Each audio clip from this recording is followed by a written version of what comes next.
Man City telah mengajukan tawaran resmi kepada Marseille. Dengan negosiasi mengenai biaya transfer masih berlangsung. Tawaran awal The Citizen sekitar 32 miliar rupiah, sementara Marseille menginginkan angka mendekati 56 miliar rupiah, 56 miliar rupiah. Kontrak kiper di klub Prancis tersebut berlangsung hingga Juni 2027.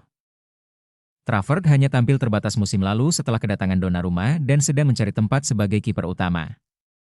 Ia tampaknya akan mendapatkannya di Leeds. Rulli, 34 tahun, diketahui sangat menginginkan pindah ke Man City. Ia melihat ini sebagai kesempatan untuk melakukan langkah besar terakhir dalam karirnya dan telah menyetujui syarat pribadi untuk kontrak 2 tahun. Manchester City tengah memajukan negosiasi untuk mendatangkan kiper Marseille, Geronimo Rulli, sebagai pelapis kiper utama Gianluigi Donnarumma. Teamtal memahami bahwa pemain berusia 34 tahun ini sangat tertarik dengan kepindahan tersebut. Kiper internasional Argentina dengan 8 caps ini muncul sebagai pilihan utama klub untuk menggantikan James Trafford, yang sedang mendekati transfer senilai 814 miliar rupiah ke Leeds United. Alasan mengapa saya mengatakan ada hal-hal yang perlu dilakukan adalah karena jendela transfer masih buka. Dan ketika terbuka maka apapun bisa terjadi. Sekarang masih bulan Agustus dan kemudian dari September ketika bursa ditutup maka akan berbeda. Hugo Viana, Direktur Sepak Bola Man City Red, dan Ferran Soriano, CEO Man City Red, ada di sini.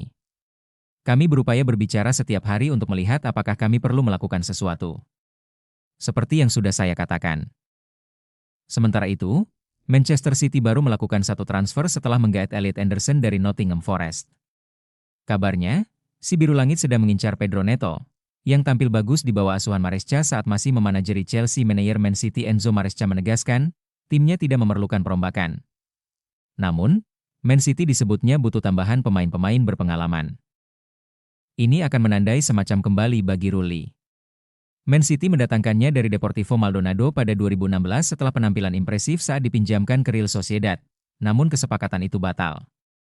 Ia dipinjamkan kembali ke klub Basque tersebut dan tidak pernah tampil untuk tim utama klub Premier League itu sebelum akhirnya hengkang secara permanen. Sejak kepindahan Rulli ke Man City yang pada akhirnya gagal, ia telah membangun karir solid di Eropa, membela Sociedad, Montpellier, Villarreal. Enzo Maresca mengindikasikan Manchester City akan belanja pemain lagi. Man City butuh pemain berpengalaman setelah melepas beberapa pemain seniornya. The Citizens berpisah dengan Bernardo Silva, John Stones, dan Nathan Ake di musim panas ini. Dua pemain yang pertama pergi setelah kontraknya habis, sedangkan Ake dilego ke klub raksasa Turki, Fenerbahce, dengan tebusan sekitar 8,5 juta euro. Mohon maaf apabila ada kesalahan. Kesempurnaan hanya milik yang di atas. Terima kasih sudah menonton channel Hello Bola. Tetap semangat dalam segala aktivitasmu, salam olahraga. Jaya Jaya Kaya Raya. Amin.